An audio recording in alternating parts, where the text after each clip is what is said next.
So, welcome everybody. Let me introduce you to our speaker.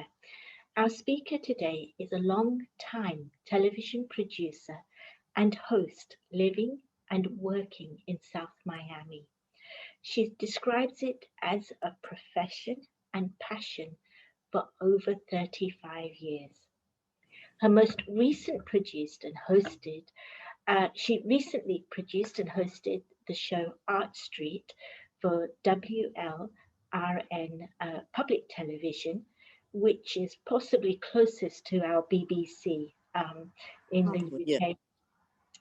UK, which for 11 years has taken viewers to theatres, museums, galleries, and other cultural venues with stories of artists and the creative process. Meredith recently retired from public television, but now works as an independent media and events producer, working on projects that involve transformation and community building. I could actually easily go on and list the number of successful programs and insightful documentaries that you, Meredith, have hosted and produced. But just to mention the Emmy nominated series Enlighten Up South Florida. Is that correct? Have I got that? And it showed the public how they could bring about more balance, wellness into their lives. Meredith, as she said earlier when we were chatting, fell in love with broadcasting the moment she first set foot inside a television studio. Her first work on a nightly live television program allowed her to interview numerous local and national personalities, including Tennessee's Williams, Luciano Pavarotti, Madeleine Albright, Sophie Loren, Jane Seymour, and the list goes on. Meredith Porter, Meredith Port is joining us from Miami, and we've invited her to speak on the art of loving and letting go. You'll be able to put your questions to Meredith after her talk. Just send the questions in through the question and answer link, and I will put those questions to Meredith on your behalf. Meredith, thank you. Over to you. Thank you, Artie. It's been a pleasure getting to know you over the last couple of weeks. And when I immediately said yes, of course, when you asked me to be on your program. And then I started thinking, what am I doing? I'm not a therapist. I'm not an expert or a psychologist. And here I am. I'm going to be talking about love and letting go. Am I doing the right thing? I thought about that. I thought, well, maybe a therapist would be better. And then I thought, you know what? I feel like all I can give you is, and I feel very much from my heart, is experiences and how I have learned this topic over the last 35 years. And it has been, as they always say, right, a journey. It's, you start out and you think life is good, everything is good, career is good, family is good. And then as I started to meditate, and that was over 35 years ago, I began to see that, well, maybe things aren't, could be improved. And when I went to to learn to meditate, I was going because someone that I worked with dragged me there. We were doing a live show. He was a director of the show. And he said, you and I are so stressed. He said, you just jump when the phone rings. And the phone used to ring a lot because we didn't have the email and all that and texting. And he says, you're hyper. And I said, well, I'm doing a live show every night. What do you expect? And you're directing. I mean, isn't that normal? I thought that was normal behavior, that life was just stressful, but I thought that I was happy. I mean, I was married, and I had a daughter who's grown now, about to have another baby. And I thought life was pretty good, but somehow something made me go to the meditation center. And then it's almost like something just opened up when I started to meditate. And I again went in search of, not knowing that I was searching for peace, or just to be calm and not be affected by everything. But what I got once I started meditating and I realized how little I was, how rarely I was calm. It was more doing a nightly show. It was always like the next show. You get home at night and you're studying for the next show. And that was exciting. As Artie was saying, it was an exciting career that I had for so long. And I loved it. So I can't say, oh, it was bad. I certainly have nothing to complain about. But I felt like I didn't have that sense of calm. And that's why I started meditating. But what happened was I began to see that it started to improve my life. For one thing, my relationship with my husband was a good relationship. We actually were just married, but there were these little conflicts in the relationship, and I realized a lot of it did have to do with me. For instance, I loved, nature. And in those days, we had a lot of woods. There was an area in South Florida where you could go, or actually apple trees and orchards where you could go horseback riding. I know you have much better in England, but for horses, but that was our place. And I loved horseback riding. And out west, I had horses, and I would want to go horseback riding when I was first married. And he loved football. He loved sports. And he'd say, no, I'd rather watch a football game today, or I'd rather, go play tennis. We did play tennis, but I remember getting irritated and, annoyed. Well, you won't go with me. And this marriage is about everybody doing everything together, doing same things together. And I would get, agitated. I guess that was like my way then. I'd like to think I changed. So, as I started to meditate, first of all, I realized it wasn't just about meditating or being peaceful. It was about improving relationships. Relationships with who? With not just your significant other, not just your family, though all of this, was affected. The people that you work with, even just strangers, could be calling customer service, and I would get angry if, or irritated if I had a problem and they weren't helping to solve it. So what happened to me was I began to see, and it took time, and it took this looking into myself to see how many things, it's almost like I wanted to control things and in my life, in relationships. And I began to see that it wasn't all about me. I mean, not that I was the most selfish person in the world. I just, oh, I want this or I want that. And I'm not talking about material things. I'm just talking about, often there would just be these little conflicts, and then they'd go away. So you might be thinking, well, what's wrong with that in life? What's wrong with that? I mean, that's life, isn't it?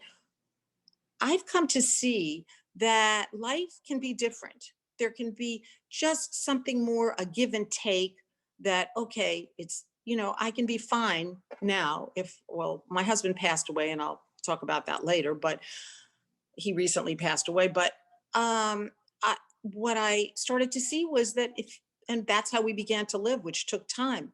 You want to play tennis? That's fine. That's great. Okay, but I want to go horseback riding, and that's it. And that's how we began to live. And it wasn't like that. I remember when I wanted to take trips to meditation retreats and things, he would say, he would want me to go, or he'd say, well, we could go away for the weekend and we could do this. And I would go, no, this is important to me. And he began to change little by little by little. And I mean, those are little situations, but there have been some very big situations in life.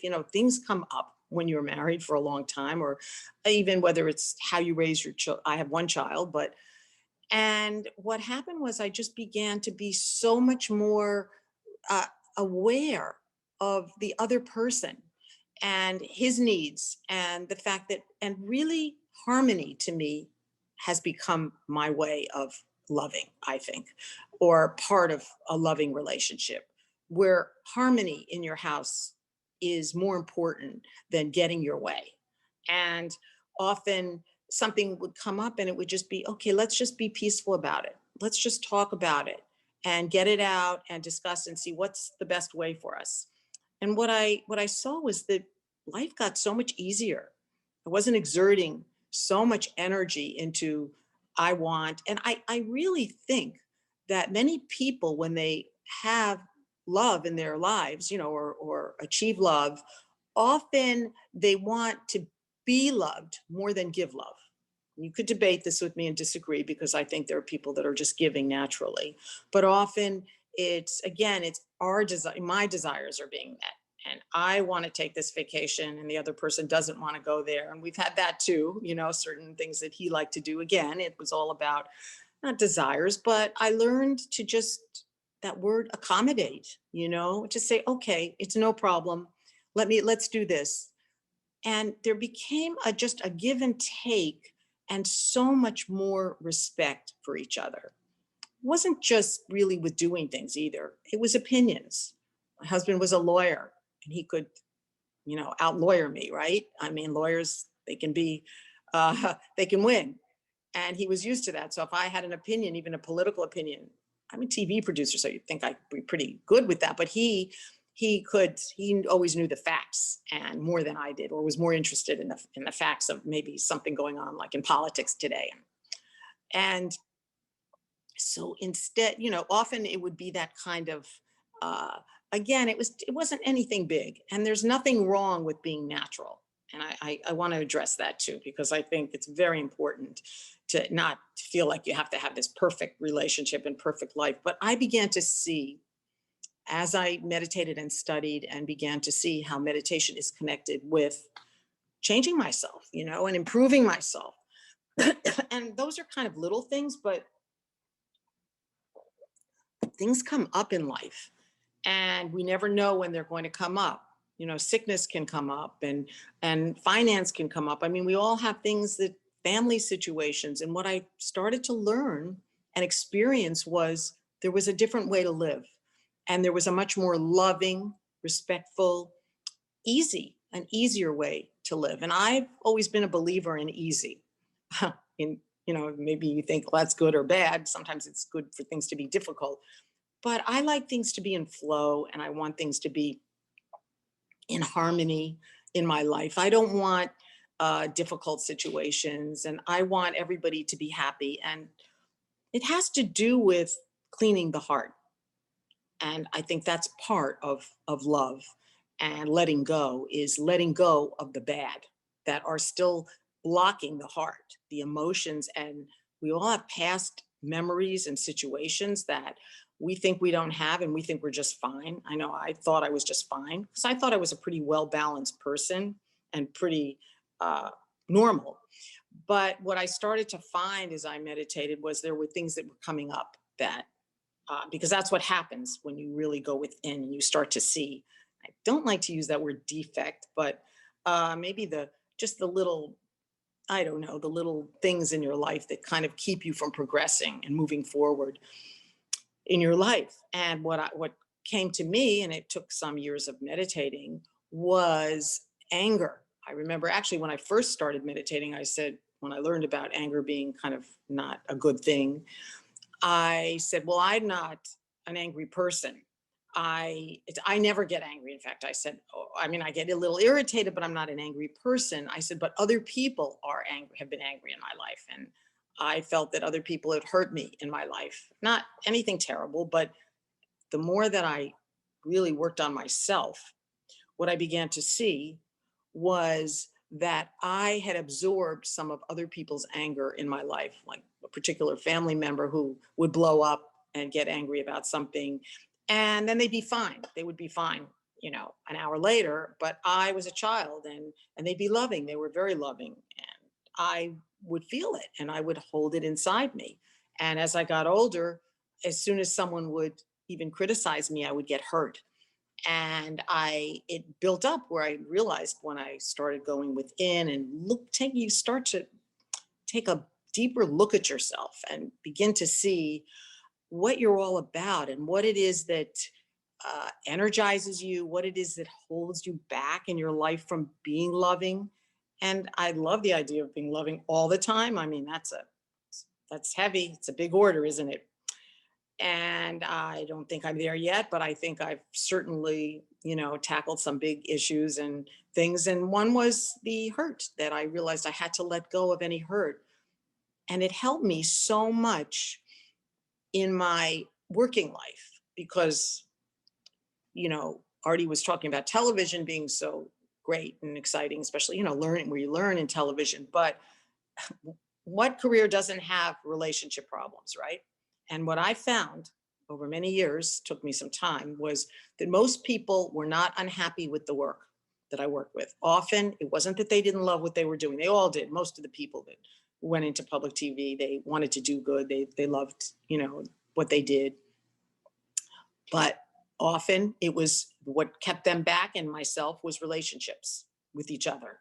You don't like someone, you don't want to work with them. You like someone else more, you'll do anything to work with that person.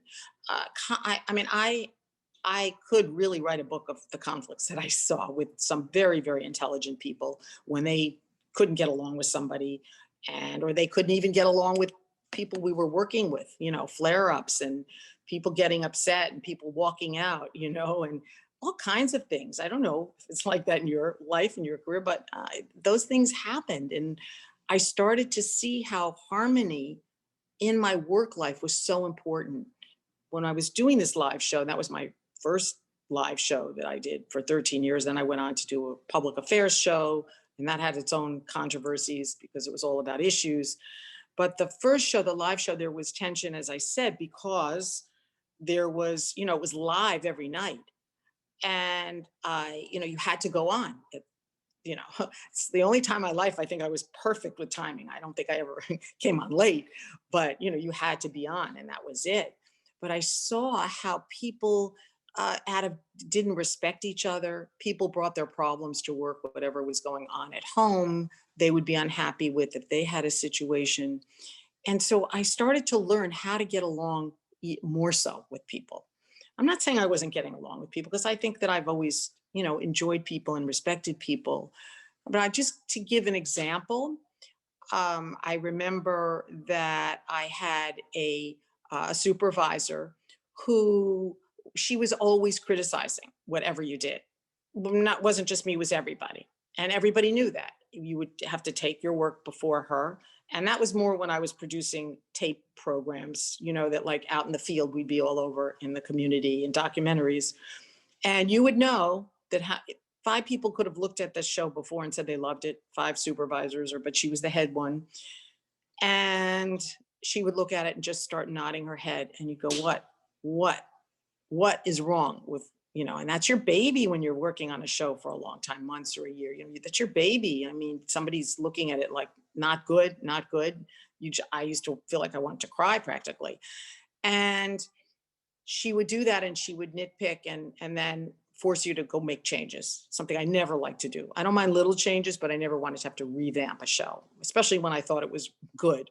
And I don't know if that's ego, but I think it was more everybody that works, in whatever field you're at. We all think, right? We know the best way, and we're open to learning, but we don't want to really change. I don't know how you feel, but that's how I was. I don't really want to change everything. So one day, I don't know how it came up, and and this is much later, in my career, and I asked her, I said, I don't know what I said, why do you always criticize everything? And it wasn't just me, everybody felt that way about her, but you still had to go, before her and hear what she had to say, and you'd have to change it. And I remember she said something that just touched my heart. She said, because I want the best for you. I want you to be the best producer that you can be. And I'm only giving you these, this advice or these directions because I can see the whole picture. And that's all I want for you, is to be better. And guess what? I became better. I became better at what I did. And as soon as I heard her say that, my heart just melted. It was like, here I was judging her. And again, as I'm saying, I wasn't the only one. She had issues. She's very, very capable, very smart. And I learned something. So I think relationships is about looking at others and learning from them. And so not judging people that you work with or that you live with. We don't know what's going on in people's heads. We really don't know. And so what I have learned is to stop in my relationships and listen. So, I mean, my relationship, when there's a situation, say, And instead of being the one to do all the talking and being the one to often justify whatever I did, is to just listen and hear them and realize that maybe there is another way, to be open. So I think this is important for me. And, in terms of, and I hope that you're understanding this, is like, not that you don't understand it, but that you're resonating with this, in that listening to others is often more important than talking to others, talking at others. My daughter used to say, when she was little, she would say to me, and I was learning all of this, though she was still saying, she would say to me, don't talk to me, talk with me. You're not talking with me, you're talking at me. And I think that's often what people do. We all, especially in a work situation, you go to a meeting, maybe now it's a Zoom meeting, and everybody has an opinion, and often, excuse me, it's uh, it's there's this conflict, and there's this, almost everybody wants to talk over the other. We all want, what is it that we want, right? We want recognition, don't we? We want to be recognized for who we are and for what we have to say. And I love, I'm sure maybe you knew of Larry King, who just passed away, and considered one of the greatest interviewers, which was always so interesting to me, because he just sat there. He didn't talk much, and he just listened. He just looked at people. He didn't have to be in the spotlight. He was in the spotlight, but for so many years he was so famous by just listening. And I read after he passed a few weeks ago, he said that he always listened, he said, because he learned. He said he never learned anything by being the one that was talking. And I wish I would have learned that when I was younger in my career, because I learned the opposite, actually, at the beginning. I was, excuse me, I was influenced by, I don't know if you know the name Barbara, because she hasn't been around for quite a few years, but Barbara Walters was like the hero of people in television, interviewers. And excuse me, she was the hero. And that was the role model for my generation, to be like Barbara Walters. So I would watch her intently and see how she would be so forceful with people, be so controversial, be not very gentle. And I tried to be like that. And it took me years. I mean, I was trying to be like someone else. And that's the worst thing that we can do. We can look at people and say, well, let me learn something, but not to be like that person. It took me some years before I realized the old adage, be yourself, right? Just be yourself in your relationships. Don't try to be like someone else. Look at people's good qualities and their talents and maybe absorb some of them. I think that's a good thing. But all of us are unique, and we have something to offer. And if we're trying to be like others, what I think that means is we're not content with ourselves. And that's a whole other thing that I feel like I learned, through my journey about relationships, was contentment. To be totally content with not just who I am, but where I am in my life. And at the beginning, again, I go back, and I wasn't necessarily so content in my early years. I wanted the show to be bigger. I wanted the show to be better. I always had something that was, I was kind of, and there's nothing wrong with wanting to move forward, but I think there was like a lack of contentment, even looking to see if I could get a bigger job or maybe a more, I don't know, it didn't have anything to do with money. It was really more experienced job. Not experience, but a more just at a different level or whatever. And what I have come to see in my life was that every single thing in my life has come for a reason. Even the meditation part was someone that I worked with got me into it. Not that it couldn't have happened somewhere else, but the path of my life has been like each thing has led to the next thing and to the next thing. And so there's a reason for everything. We all have this, like, we use the word over and over again, but it's so powerful to me, this destiny that we're all destined for things, to have things happen. And just another example was, I was earlier, if some of you were on before we started, with the astronaut, when Artie was asking me about one of my favorite interviews, I did a show with him on science and spirituality. It was with him and Deepak Chopra. He helped Deepak Chopra get his first seed money to be able to do what he was doing. And he was famous, but he wasn't the household name that I guess he is now in the spiritual world or whatever, meditation world. And my show was canceled, that show, the nightly show, and I had to do this public affairs show, which I did not want to do. I didn't want to do it. I didn't want a controversial show. I was supposed to have people that are angry and show their views, kind of like what we've been seeing in American politics on the local level.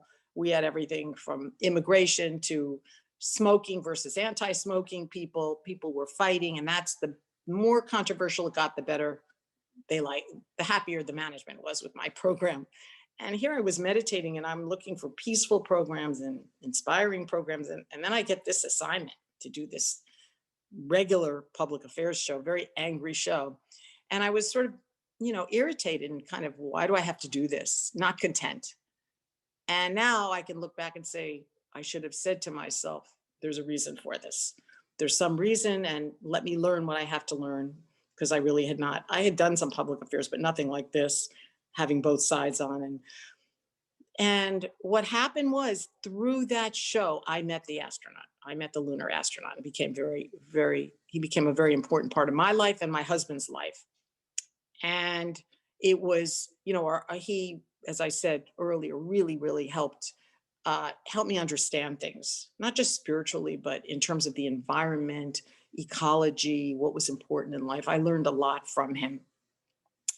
He was really working with the quantum physics, I think, not long before others, but along with others that were doing this. And we're talking about, maybe like 25 years ago or something. And so I sometimes think to myself, look, if I hadn't done that show and I walked off and said, I don't want to do it. And I've seen people do that. They leave because they don't want to do something they're assigned to. If I had walked off or said, I'm not going to do this show, or just kept up, being not content, I never would have met this man that had such an impact on my life. So each thing leads to another thing, to another thing. And that's very important to me, because it's like every relationship that we have is important, so it isn't just about, we're talking about love and letting go things that are negative, letting go things that don't work for us. I'm not saying that we should stick with things that are causing us pain. I'm not saying that. There are times that and that's when you go within. And that's, to me, part of my meditation practice is I go inside and I ask my higher self, what's going on here? What am I feeling? Not just what am I thinking and why am I, agitated or whatever. What am I feeling? And then the answer comes. It might not come that second, it comes later. And a door opens and I go, aha, that's why this happened, or that's why this situation happened with this person.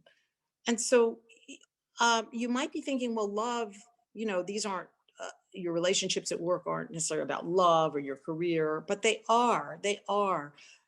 When you leave wherever you've been in your life, whatever you've done, whether it's work, anything, what do you really remember? Yes, you remember the good things that happen, but but to me, what I truly remember is the relationships. And what are relationships? They're about, it may be a different kind of love. There's different kinds of love, but they are about love, And if we can just connect to people on a different, on a different level, and see everybody is there in our life for some reason, to show us something, to teach us something, to make life, just to enlighten us on something. I think, because when you think about it, we probably spend more time in our life, or equal time maybe, in whatever we do in our work, in our life, than we often do with our families. But of course, family is so important.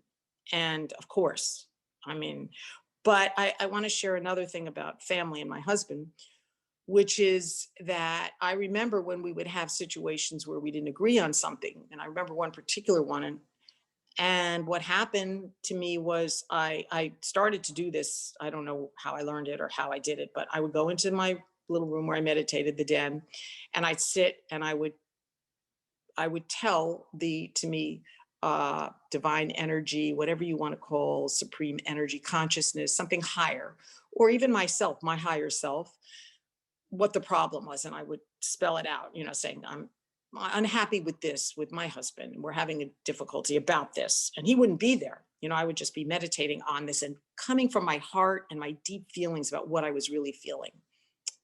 And I would say it all. And then I would allow him to come, but he wasn't physically there. He was somewhere in the house. And I wasn't talking, so he didn't hear me. I would say, okay, now, Barry, it's your turn. It's your turn to share whatever you're feeling about the situation.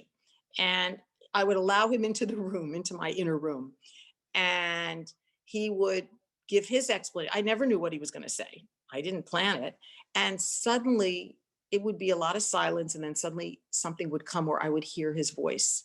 And I probably heard his voice before, but I didn't listen. I wasn't listening to what he was trying to tell me.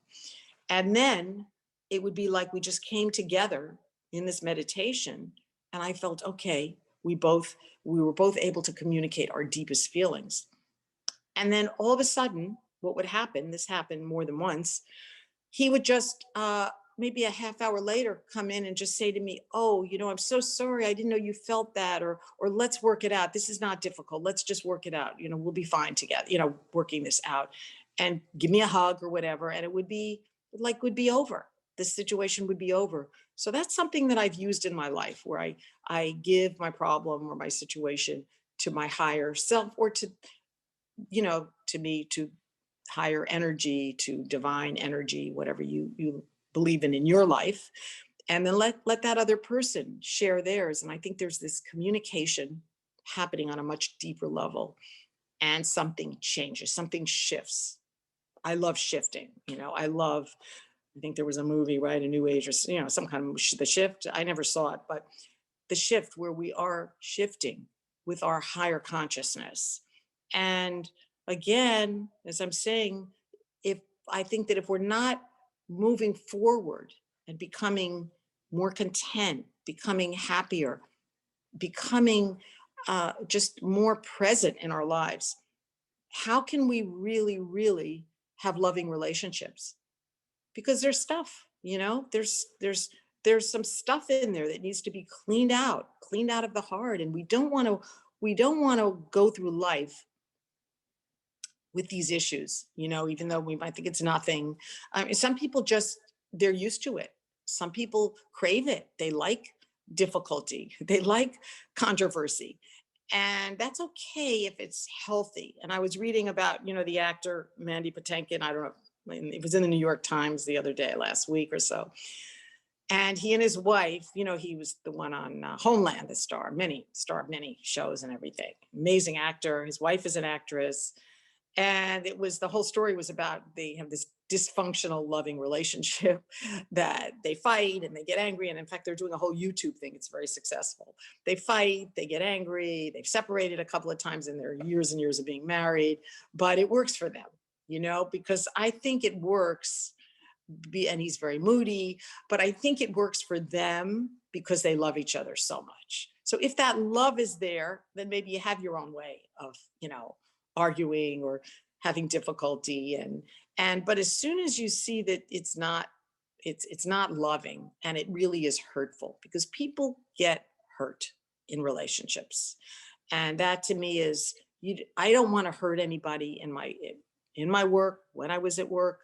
I don't want to hurt people in the things that I'm involved with now. And it's very easy to be hurt, and it's easy to hurt others unknowingly. But there is the knowing part. I mean, we don't want to say things to people. Words are so important, what we say to somebody. So, I mean, maybe an example would be somebody did something, you're working with someone on a project. I work on a lot of projects. How did I do, or what? I mean, even if you didn't feel that they did the best job, just blurt out what you say, and you hurt them because you feel, well, I have to be honest, and honesty is the most important thing. I don't think so. I don't think if there's hurt involved, there's sometimes honesty, but it has to be honesty with love and total respect. And the more that we can look at each other all, as spiritual beings, that we're all spiritual beings and we're all brothers and we're all sisters, then I think, and respect each other for who they are, even when we don't agree. And that's the hard one, isn't it? When we don't agree with what another person's saying or doing. Sometimes it's necessary where you have to speak up. It doesn't mean, again, like I'm saying, it doesn't mean that, oh, you just stuff everything in and you're the victim. And I was the victim a lot in my earlier life. I felt as if, like I said earlier, people would hurt me, but I didn't, I tried not to hurt people. But that's not the way to good, healthy relationships. So it took me time. It took me a lot of time, to learn and grow. And I just think that I'm in a much better place now. And I think that all of these things that I've learned really, really improve relationships. And I wanted to close with just saying that one of the most amazing things to do with love and letting go came into my life when my husband actually got very sick a year ago, a little over a year ago, and then passed away a year ago. He was sick for a few months. And I think that we had always loved each other and our relationship really improved over many years and over, us both changing and everything for the better.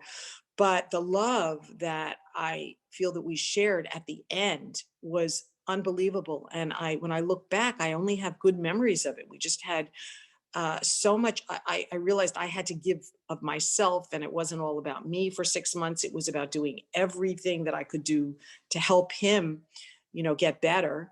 And it was just nothing that there was like nothing else in my life for 6 months except meditation. I never missed my early morning meditation. That was very important to give me the strength and give me the power to keep going because he was in and out of the ICU for 6 months before COVID. This was before COVID. So I could be at the hospital, all the time. And it was really quite moving and loving.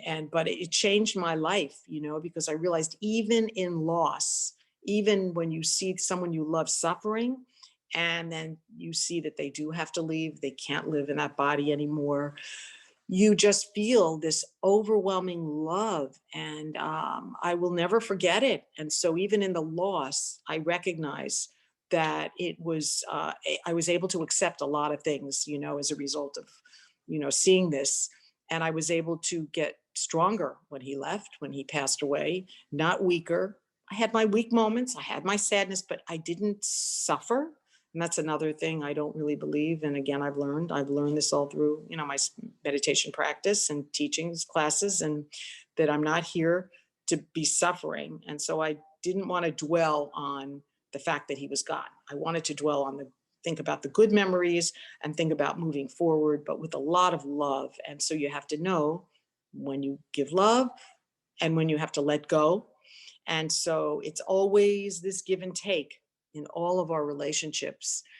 And just, I think, awareness, a lot of awareness about who we are, why we're here on this planet.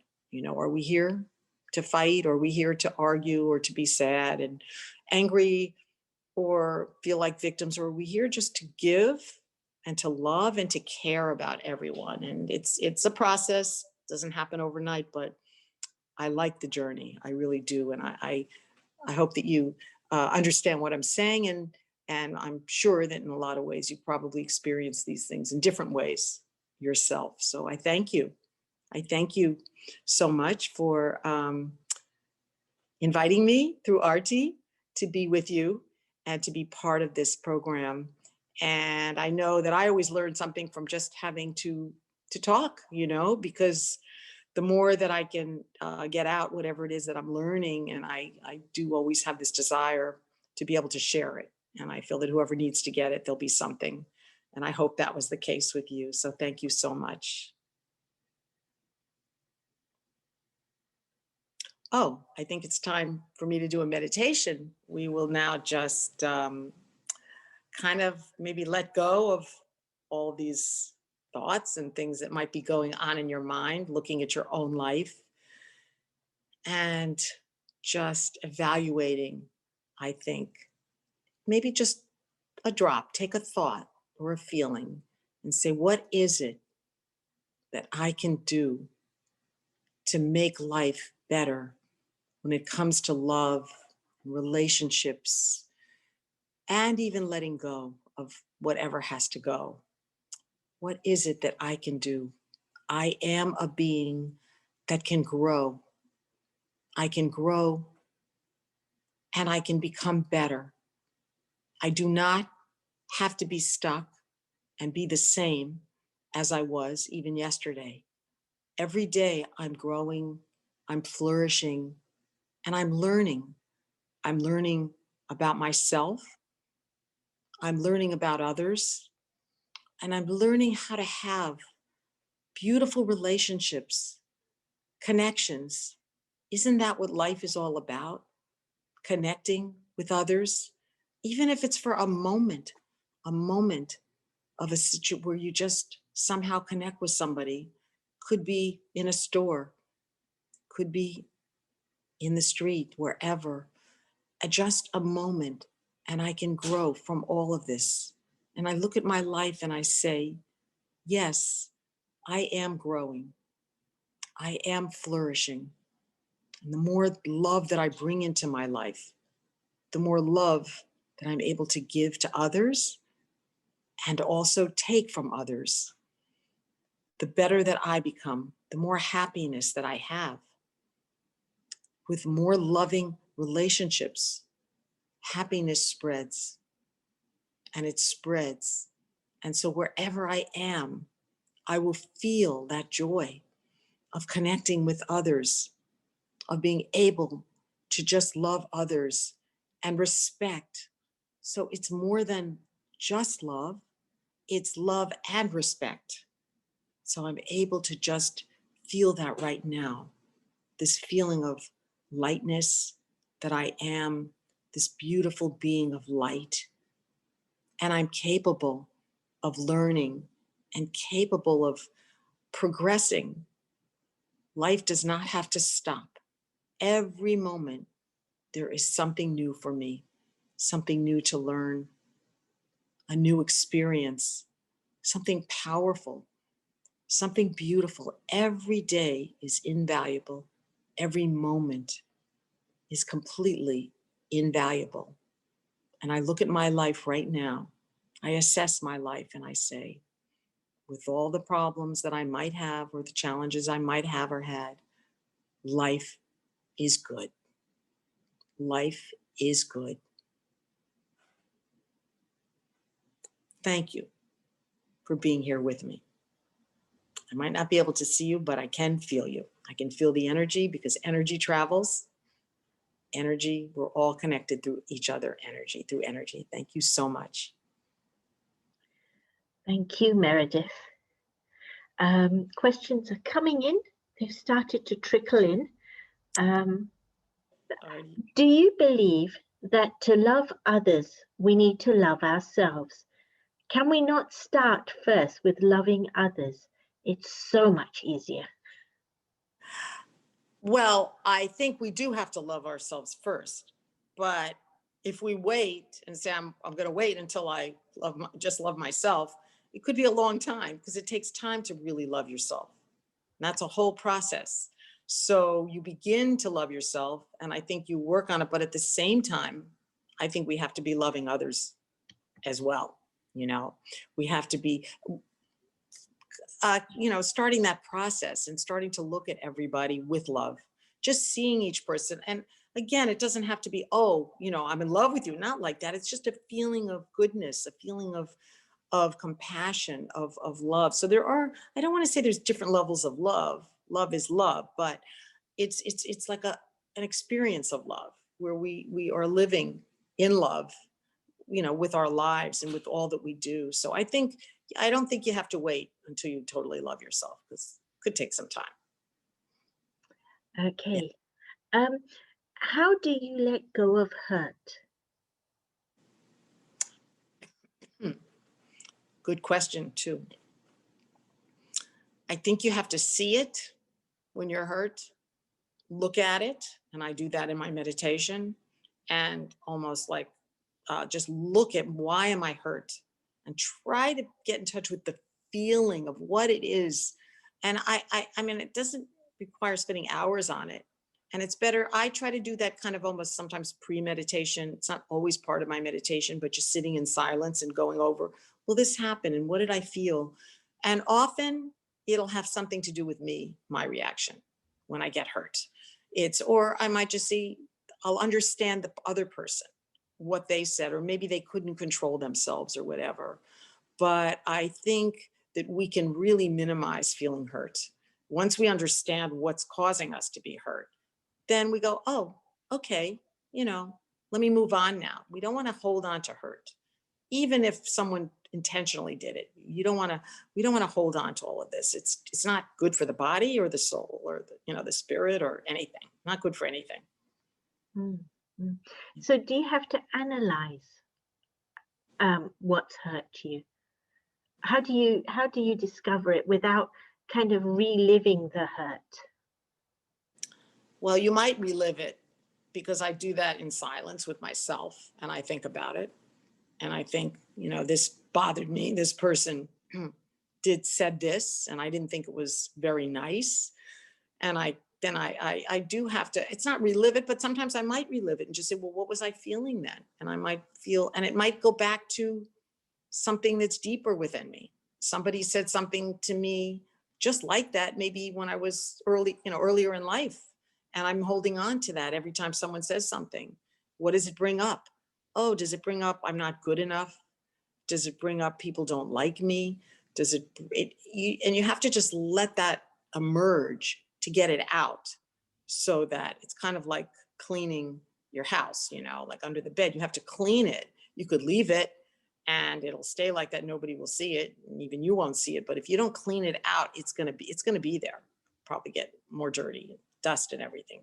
So I think it's important to go through that process. If it's something little and you go, okay, no big deal. But if it's something that's affecting you, I personally think I need to work on it.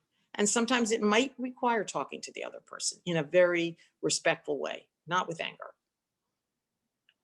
Yeah. Thank you. Yeah.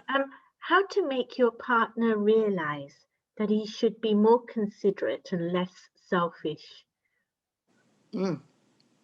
That's a biggie. Well, I think there are times when you do need to, I think it's not good to be constantly criticizing somebody, and that might require sitting down again with being in a very stable stage. I don't think people change when you get angry and scream at them or cry, or I don't think people get it. I think it has to be a heart to heart conversation, and that might be required. But I think maybe you can also look at it and think, well, how can you be, I'm not saying you're not considerate, but what it is you can do, or are they such little things that it doesn't really matter? Are they things constantly that he's not considerate about? But probably in this case, I would say maybe it does require a talk or a series of talks, but again, not making the situation worse. The worse things get, the more unhappy everybody gets. And again, it goes back to what I said earlier. Sometimes we can't really change other people. I've heard this say by some wonderful teachers, you can influence people, but we can't always change other people. And so he might not be able to change yet. Maybe he's not ready to change, but you can change yourself and say, okay, it's not a big deal. I remember had a relative that said she felt it was so disrespectful that her husband would throw his clothes on the floor, his towels or whatever, and he wouldn't pick them up, and she'd get really annoyed. And she said it's disrespectful and she'd be very angry. But she tried and he didn't listen. And, he didn't respond, he didn't change. So are you going to get angry every time? Or are you going to just maybe kick the clothes into the closet, his closet, if he has his own closet, and you don't see it and you don't get annoyed? Maybe once in a while you say to him, please, could you please put the clothes in the hamper or whatever. But if you have to do that every time, you're getting angrier and angrier. Is it worth it? Are some little things worth it or not? That's how I decide. That's how I come up with things in my life. A lot of times it's not worth the fight, really. Mm, mm. Interesting. Pick your fights when you need to. Right. And again, we don't believe in fighting, right, Artie? But, pick your, what do you want to call them, right? Sometimes, Conversations. they're, what can you call them? Conversations. Choose the Yes. Right. conversations. Yeah. Yeah. Your challenges, conversations, pick them. What's worth, yeah, putting Thank attention. But All right, next question. How do you find the courage to move on in love if you feel like you're ready, but you also feel unable to take the first step due to previous relationships?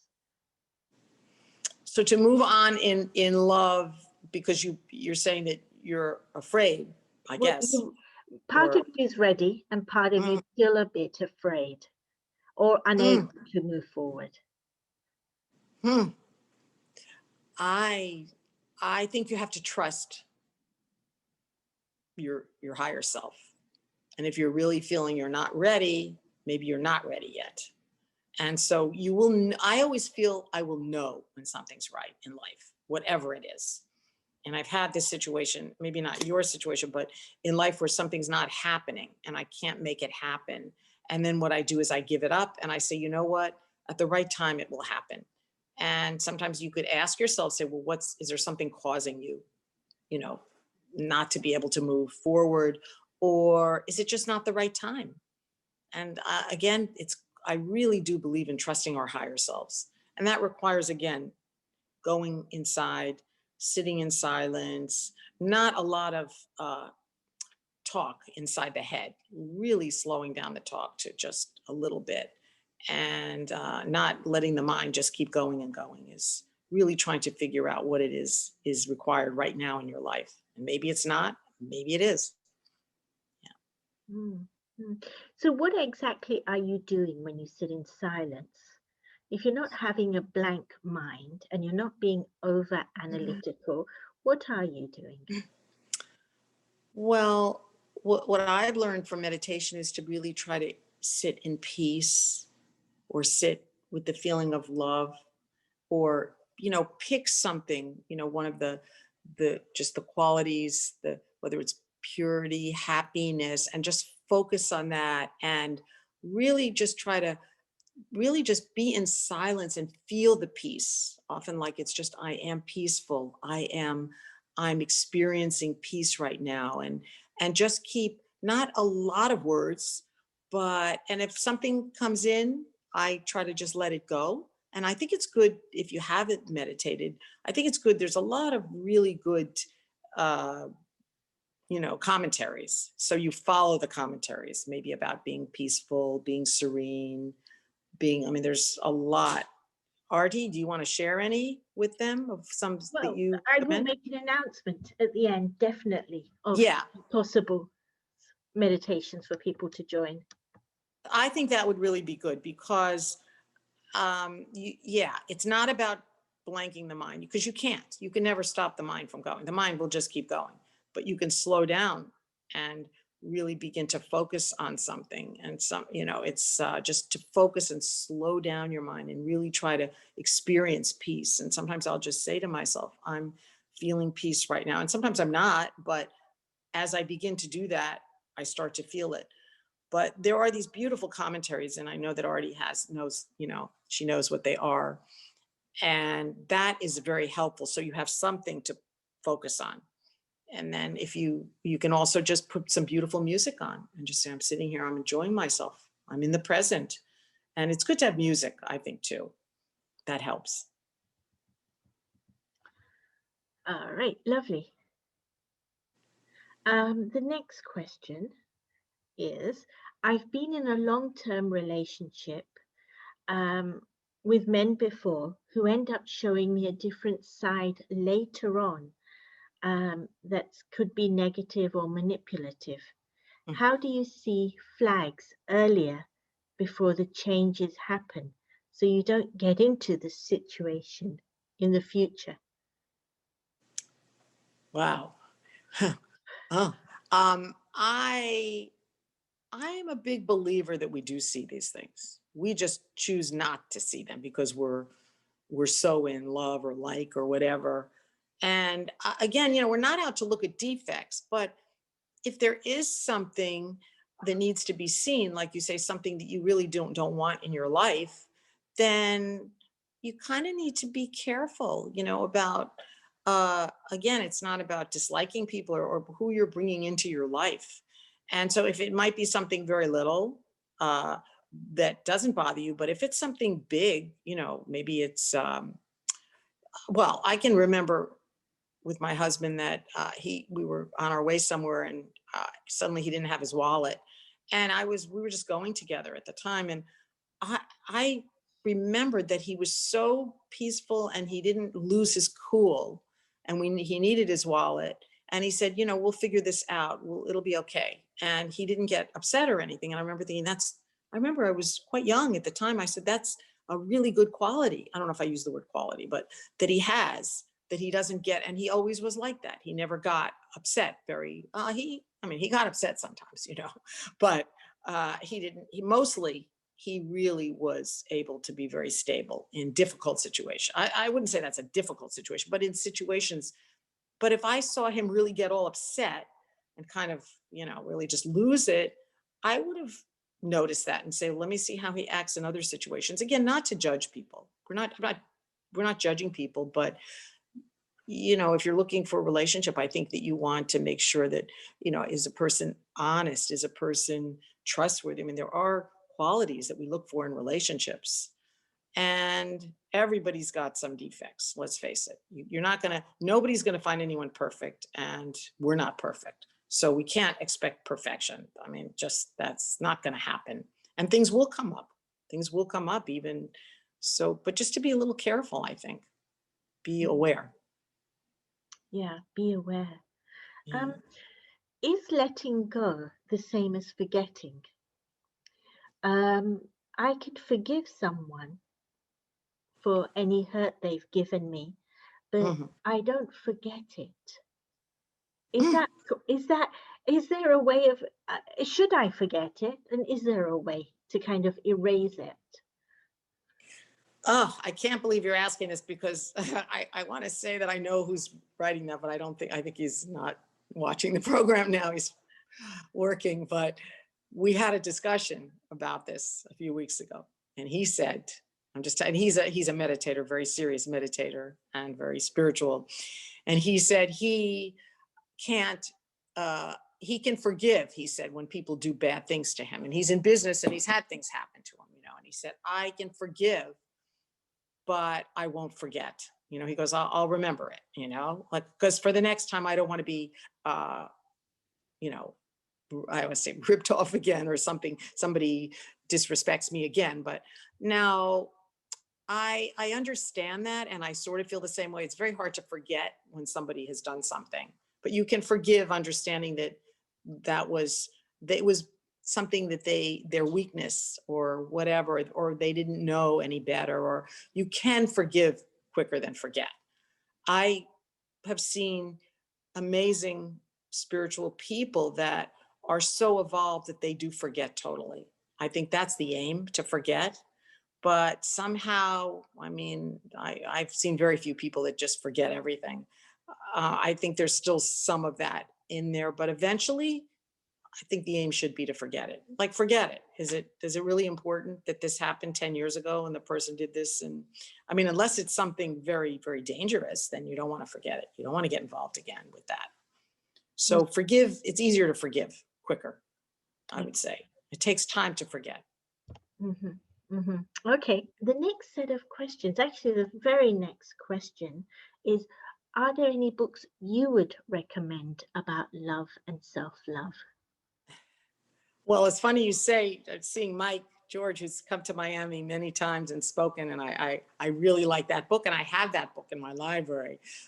But as you say, it's not about necessarily a relationship. But I hope that that's what I was saying too, in a way, that it's not just about relationships with everybody. It's really about creating love in your life all the time, with everything. So, but I would recommend his book. Would I recommend a book? I haven't read a book on relationships in a long time, to be honest with you. I can't say, there's so many books out there now. I mean, we know, but I would be very careful about, I don't know, sometimes people have their they might have their opinions about something based on a lot of therapy or whatever. I think you can learn from everyone. So I can't really recommend one book. Sorry. Okay, no worries. Thank you. Yeah, yeah. Here's the next question. What do you do if you find that you are very loving verbally and expressive, but the other person or your partner is not? Well, that's how life is. Everybody's different. So I think you can't really change somebody like that. I don't think. I think some people are expressive and then other people are very quiet and maybe more inward. And there's sometimes little ways that you get a person to be more responsive or people, but I think everybody is the way they are until they're ready to change. So I don't ever try to uh, if someone were trying to change me, I wouldn't like that. Think about yourself. Would you want someone to say, oh, you should be more of this, or you should be more outward, or you should be more? I would rebel against that. Anybody trying to change me or push me into anything. So I try not to, unless you're a parent with children where you have to teach them values and teach them what's right and wrong, and unless and again teaching them by example. It's not so much what you say. I don't always think that's a good idea to try to affect a person's personality or the way they respond. I don't think. Again, that's Yeah. my experience, and I just really really work on not trying to change other people and tell people what I think how they should be, because I don't like that for myself. Mm, mm. It's a nice gauging point. Would I like to be treated in that way? Mm, And if not, then why would I do it to somebody else? Yeah, mm, thank you.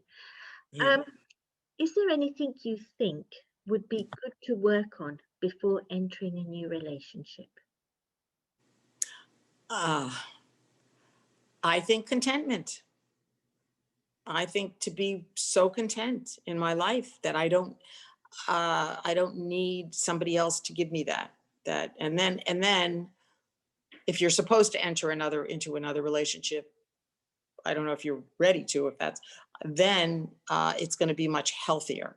I just believe in healthy, not everybody. And again, I wasn't really focusing this program on just one relationship. I mean, I really feel that it's about just all the relationships we have with people. Think of what a day is like, right? I mean, or was before maybe COVID. Now we're, often in our homes and everything, but even, other ways of communicating with people.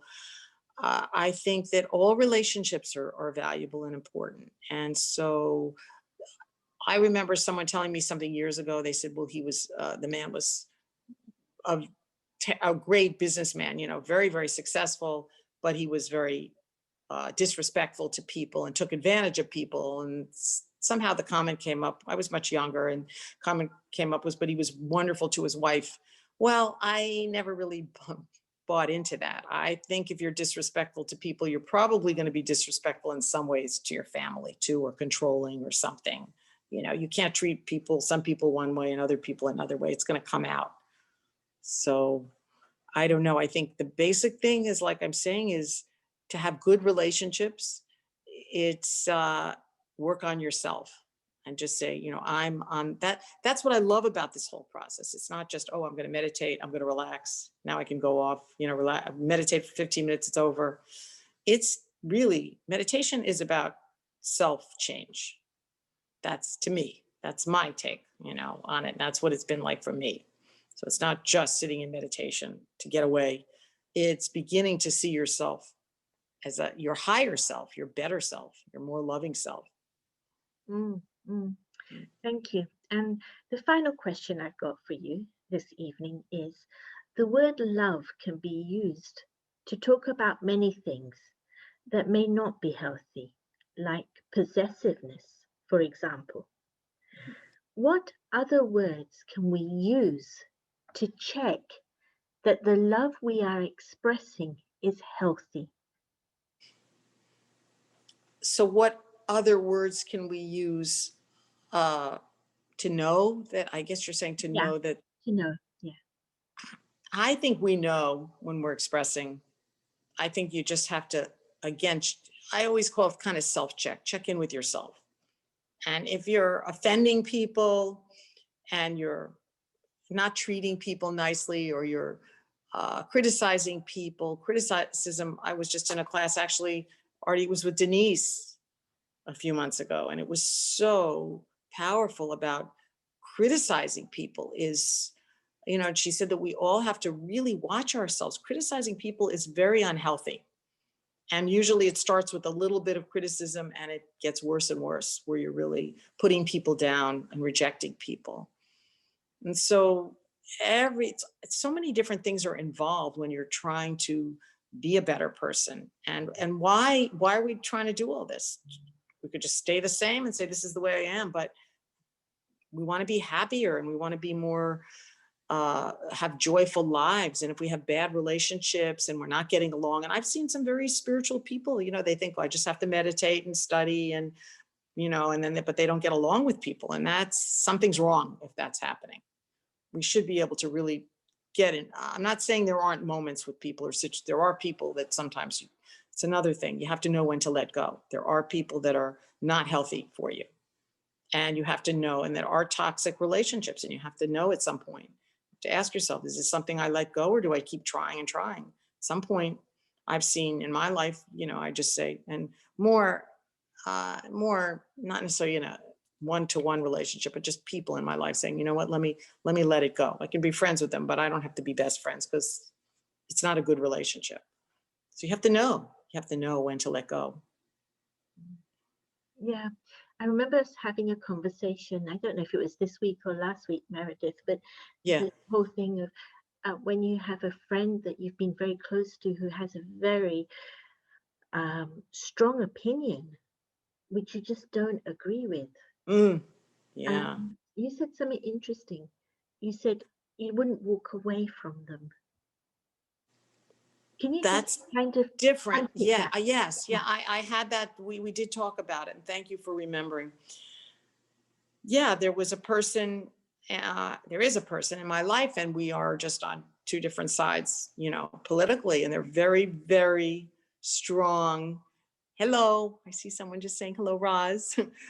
Very, very strong about and opinionated about uh, their beliefs, but some of them are pretty way out. They're not just even political. They get a little way out. And I was feeling really very uncomfortable, and I was sometimes we tried to debate. What I found was every time I debated and tried to give my opinion, it doesn't work debating, unless you're on the debate team or something. It doesn't work debating someone about issues that are controversial and difficult. And everybody has what they believe in. And so what I came to was to just be quiet and let them talk, and let them give me things that I thought were a little bit, they were even beyond politics. They were a little bit strange, I don't know how else to say it. And I just sat and listened. This is somebody I've been friends with for a long time. And I just sat and listened. And then all of a sudden they somehow shifted. And because they're very spiritual too. And they shifted and they started talking more spiritually. And they went from those beliefs. People are very complex. That was something I wanted to talk about today. People have all these issues and situations, and nobody's just one way, right? And it changed. The whole conversation changed, and we got more into things that were, to me, more, in a way, interested me, more spiritual things, and everything changed. Is that what I said, Artie? Right? Is that what Yeah, yeah, yeah, yeah. That's what I feel. And sometimes when with people that you just don't agree on at all, it doesn't mean you keep quiet and stuff it in. It's sometimes give your opinion, but you're probably not going to win if somebody's very strong-minded and so opinionated. You can give your opinion because maybe you'll influence them, but you're probably not going to change them until they're ready to be changed. And that might be a long time. yeah. So, yeah. But you know what? I said to myself, I don't want to just lose friends because we're not on the same page.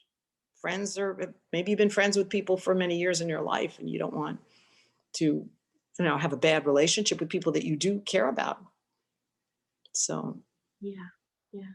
If we kept losing friends, we wouldn't have very few right. For use. their opinions. Right. Yeah. Right. Uh, well, Yeah. thank you. Thank you very, very much, Meredith. That was very insightful. Good Thank you so much for letting me be part of your wonderful series that you have.